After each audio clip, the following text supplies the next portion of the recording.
We'll start all over. You're looking silly. Appreciate it. Yeah, no. I was like, wait, oh no. If I had like something in my teeth, I can trust you. Yeah, I got you. I got you. I would never let this Appreciate go it. to waste. Boom.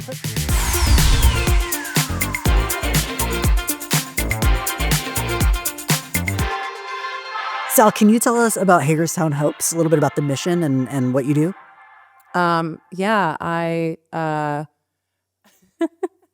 I am the King of Pride for Hagerstown 2025. So this year I have attended a couple of board meetings with the new board. So there's new leadership on the board this year at Hagerstown Hopes. Hagerstown Hopes is the local LGBTQIA plus organization in Hagerstown. So they run the Pride events, they run the pageants, they put on local youth events for the LGBTQ plus kiddos and teens in Hagerstown, and I'm really excited to be part of their mission this year. How does one get to be king? I Asking for a friend. Yeah, I don't know.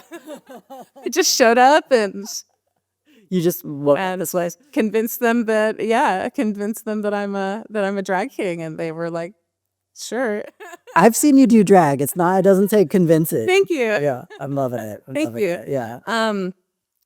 I started attending some events at the lodge and getting to know some of the local drag performers there, and decided I would just try it one day, which led me to the ACT Black Box Theater downtown in Hagerstown, and some productions with them, some Rocky Horror drag, a little bit of Avenue Q puppetry, a lot of fun there, and that put me in connection with the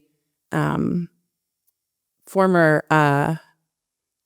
president of Hagerstown Hopes, the board, who got me involved with the pageant last November for the King and Queen of Pride, and I had a dream and a bottle of glue and some rhinestones, and here we are. And here we are today. I'm digging it. Thank you.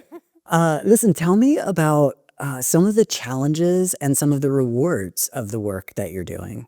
It's definitely, I think it goes without saying, it's a contentious time to be a public queer figure. So I was, the pageant was mid-November, so it was just after, what happens in the beginning of November. And I was a little scared. I was like, well, I'm in this, and but I think that was all the more reason to do it, to be brave and do it anyway, because I'm in a space in my life where I'm able to do that. I didn't always have a community. I didn't always have support.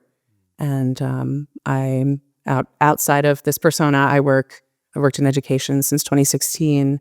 And I really believe in early education, and I really believe in fostering spaces that support, people being who they are, and kindness and acceptance, and inclusivity and justice and all that stuff. So that's what I'm hoping to do. Excellent. I mean, yeah. No, those are challenges and rewards in themselves, definitely. right? All together. Mm-hmm. That's incredible. Yeah. What made you do this work? What brought you to it? How did you get involved? I've always been an artist and perhaps a bit of a performer. I grew up doing martial arts, which is a performance in itself. Very are this character almost, right? I grew up doing that and really enjoyed the movement of it and the art of it and the discipline, and also was a singer. Started singing in coffee shops and with my little guitar when I was like 16, and so I've done that for many years. And I used to perform with a band. I'm still in the band. We just haven't performed in a while. We're called the Distillers, and not to be confused with the punk rock band, the Distillers. We're just a local cover band, Virginia. I would perform with them and really enjoy the music and really enjoy right, that art, that flow that happens in the moment of performance when you have a crowd. It's like it's different than just doing it alone, right? It creates this dialogue that is kind of magical. And I there were challenges, things I didn't like about it though, which included being sexualized for me in a way that I wasn't that I didn't feel like in control of. And so drag felt like this perfect intersection of the performance art that I already love to do,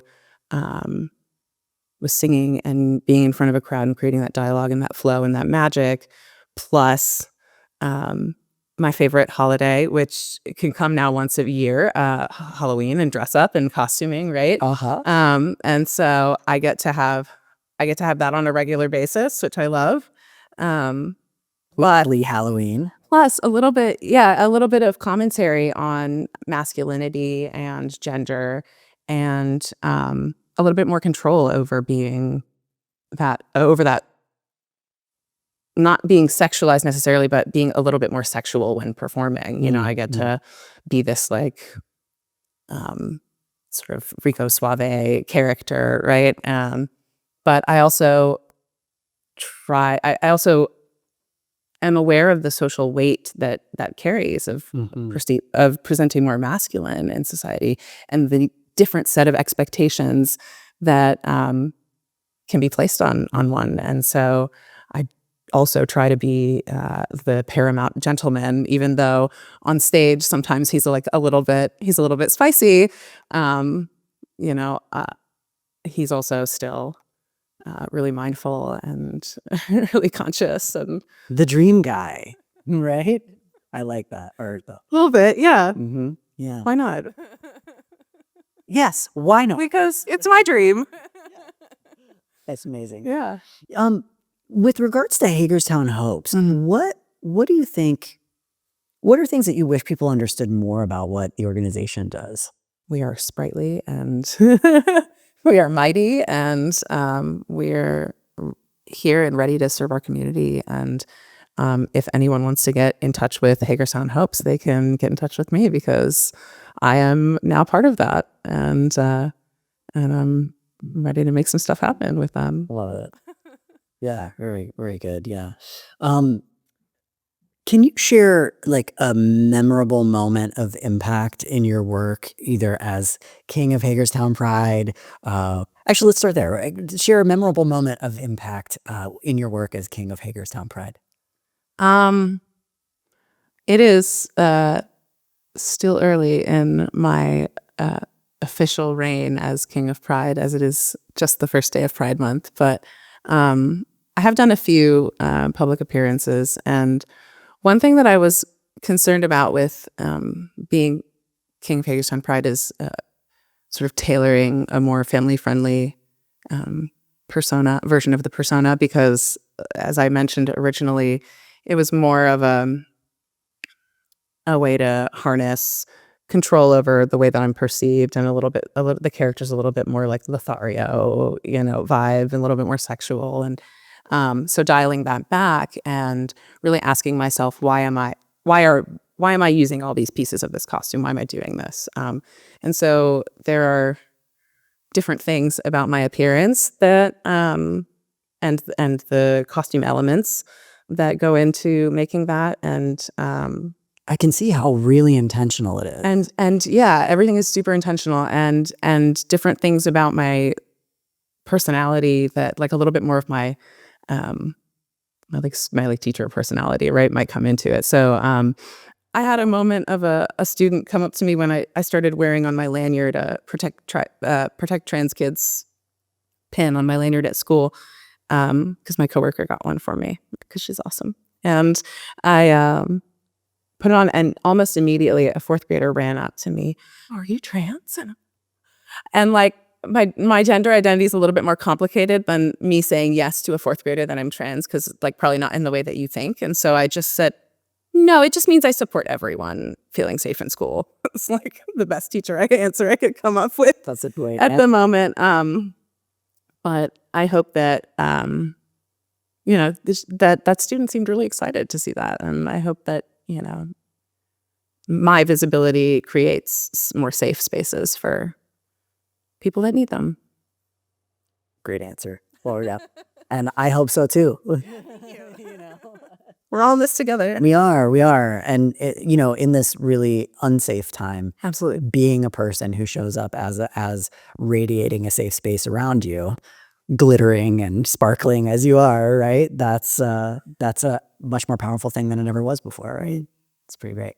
I want to go through all of the elements of this very intentional look because I'm seeing them and I don't know if our audience can see.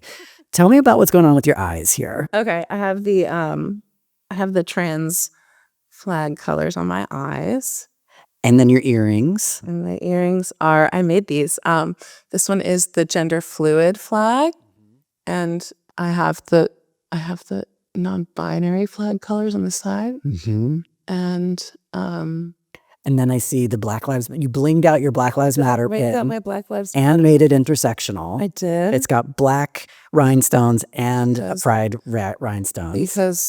Because we owe a lot of this to Black, queer, trans women, and I think that we can't have enough reminders of that. Nope, not at all. Right. And what else? Am I missing anything? I was like, is it gauche to bling out a Black Lives Matter pin? But I think it looks good. No, I think I'm sitting here going, why are these not for sale everywhere? Appreciate it. Hey, Sal, tell everybody at home, how can we support you and how can we support the work that you're doing at Hagerstown Hopes? Thank you. Yeah, you can follow Hagerstown Hopes on social media. They have Facebook and Instagram. Show up to your local Pride celebrations if you're able. Support them if you're able. Support local drag. Support weird niche drag. Support all the drag. Support each other and the people around you because that's what we got. We got each other right now. So well, here's to that. Thanks so much for all of your great work. Really appreciate it so much. And happy Pride. Happy Pride.